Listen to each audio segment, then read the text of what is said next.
Hi, I'm Joe Bergamini, and I'm on Musicians on the Record. Hit it.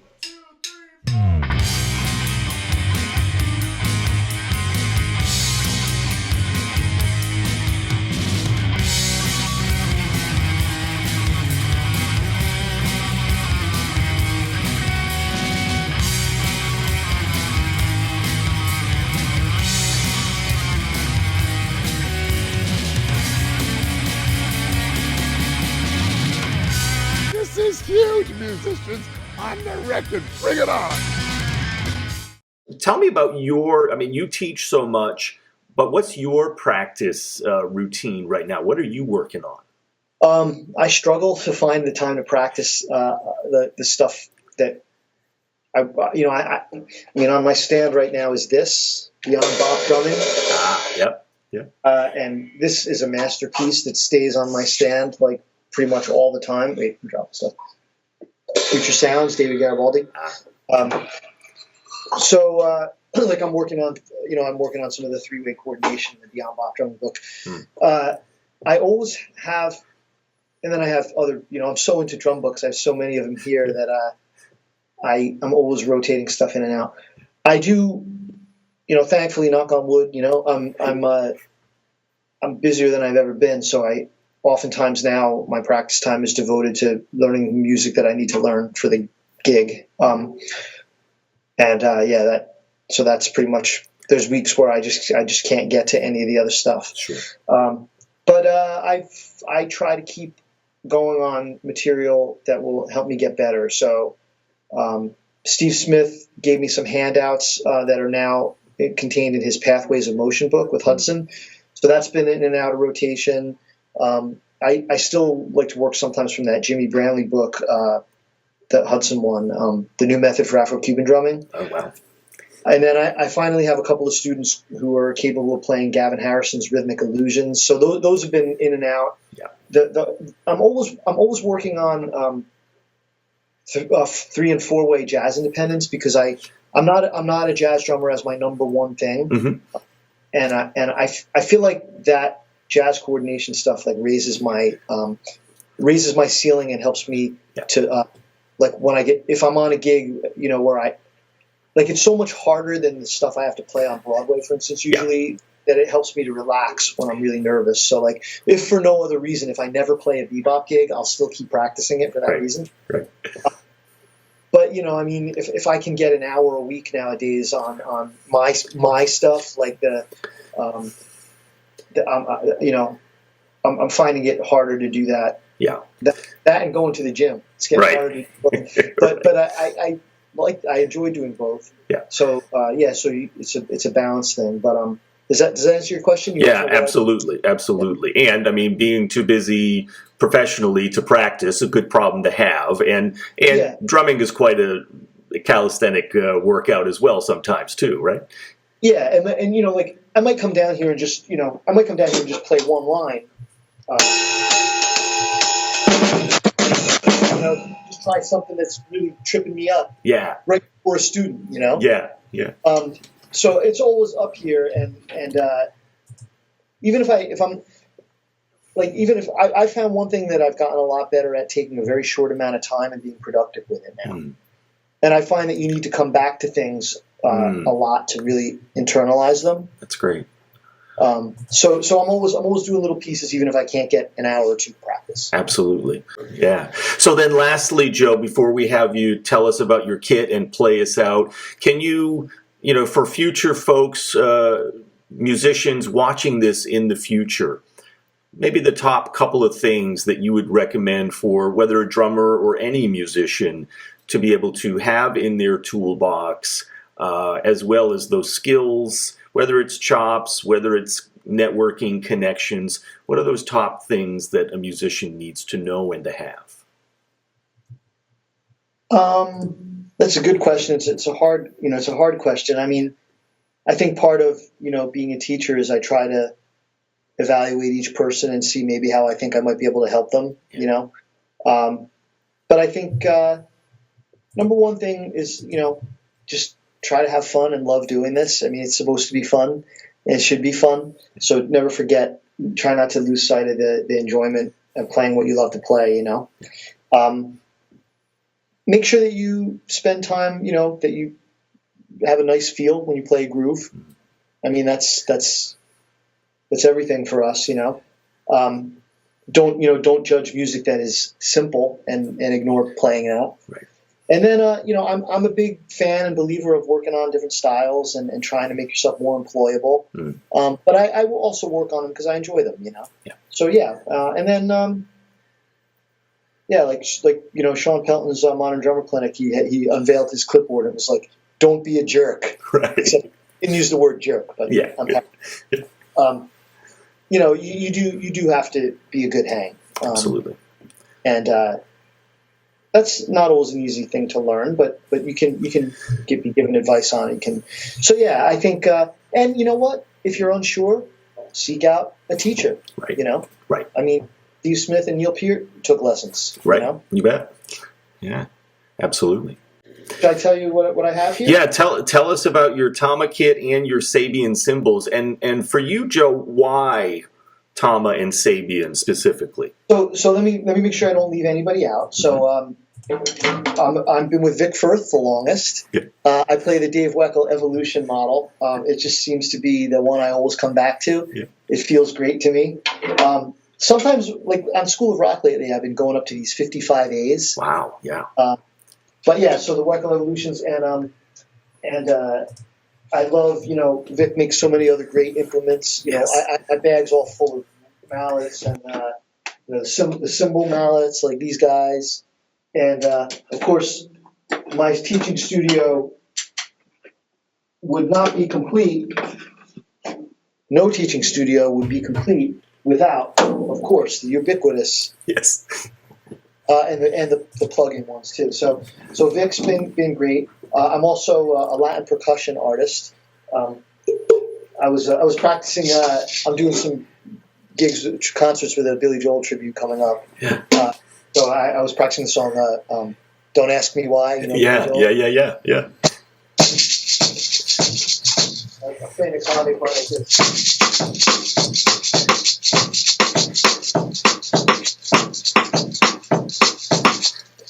That's great. I have a mambo cowbell right here. Yeah. I also in the other room I just got a cajon. I've finally been asked to play cajon on a couple of gigs, and LP furnished me with one with a pedal. Actually, Wow. I love that. So that's all great. I'm with Evans drum heads. Okay. On this kit, I have I use G1s on the bottoms. Okay. And I use EC2s on the top. I tend to go for that, nice, full, fat, ringy tom sound. Yeah. So like the EC2, the high-end Tama drums ring. They have a ton of ring. Okay. So EC2 doesn't even really deaden the drums that much. Okay. They still ring a ton. My snare drums, I like the Power Center reverse dot. And I use it on. I have a 10-inch snare over here. I use that head on all my snares. I like a coated head on the snare. On the other kit, that's the student kit over there, I have those Onyx heads, which are really cool. I'm really digging them. Yes, definitely. They're they're drier, but yes. So and then, I mean, look, for your bass drum, it's like no contest. You get an EMAD for the batter side. You get an EQ3 with that little hole for the front. You put the little pillow inside. You'd have to be a moron to not get your bass drum to sound great with that. This stuff is right out of the box. It's so easy. Right. It's like almost takes all the challenge out of it. Right.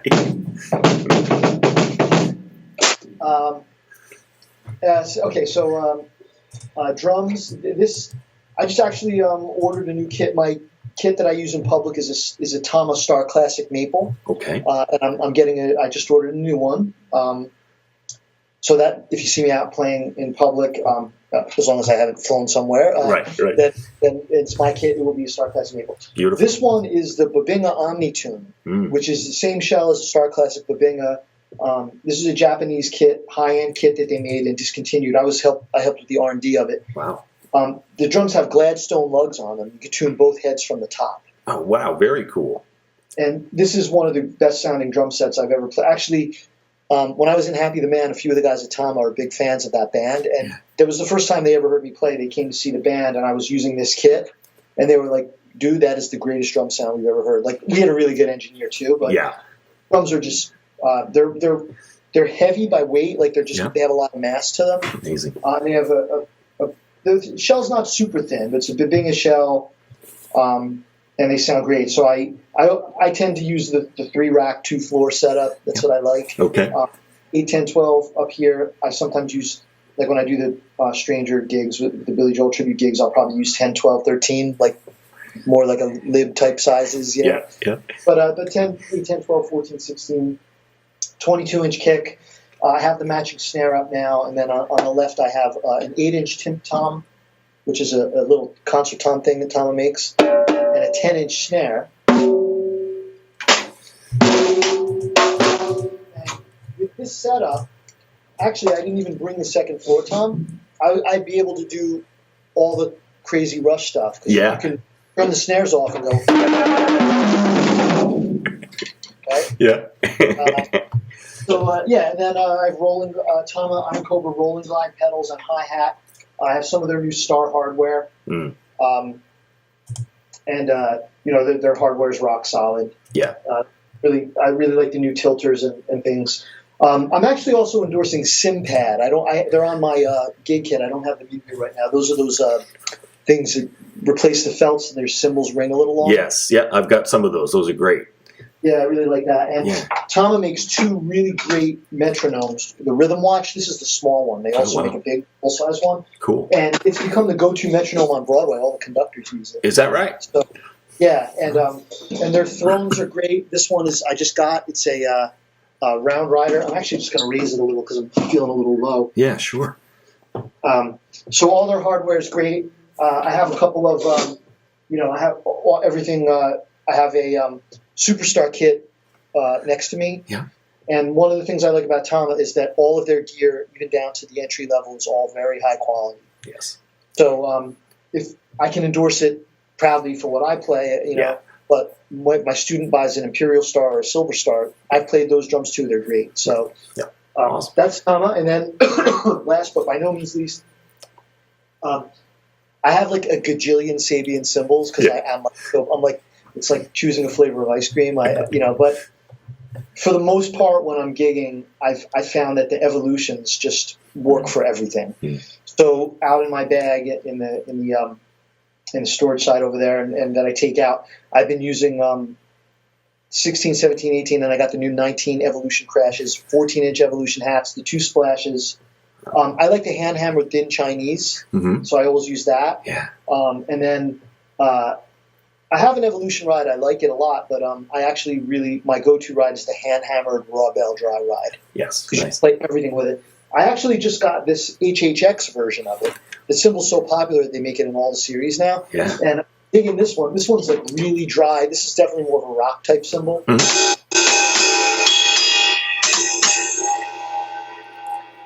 So it's got a nice, I'm going to be playing some rock stuff coming up. Yeah. Then in here, I actually just ordered a couple of new pieces. So I had an 18 HH Explosion crash. I just got a 17 and a 19. Wow. I like the HHXs a lot. They have a darkness, but they still have enough cut and power. Yes. I just got a 10-inch Legacy Splash here. And then I have a 6-inch Mike Portnoy Max Splash up here. And up here and out of sight, I have my Simon Phillips vertical mounted style 20-inch China HHX. Down here out of sight, I have. Can you guess what this is? That's a recording. This is actually really cool. It's the Will Calhoun signature Alien disc. Wow. So it's got like some rivets in it. Oh, that's amazing. Yeah. Yeah, it sounded like it was shattering glass there Yeah. I played in a Rush tribute concert out at NAMM that was put on by Brian Tishy, and I played. I don't know if you're a Rush fan, but I played the prelude for years, and I needed a bell. That's the only thing I had. It's amazing. So that's pretty much my kit. You want me to play it? Yeah, I would love to hear something. Whatever you want to play, or if you want to teach us something, that'd be fantastic, Joe. I think I'll just mess around. Yeah, you can play some Rush if you want. I'm just going to play. I never get to play for you. Yeah, just play.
Fantastic. Joe Bergamini, thank you so much for being on Musicians on the Record. And is it still appropriate to say break a leg since you're going on Broadway tonight?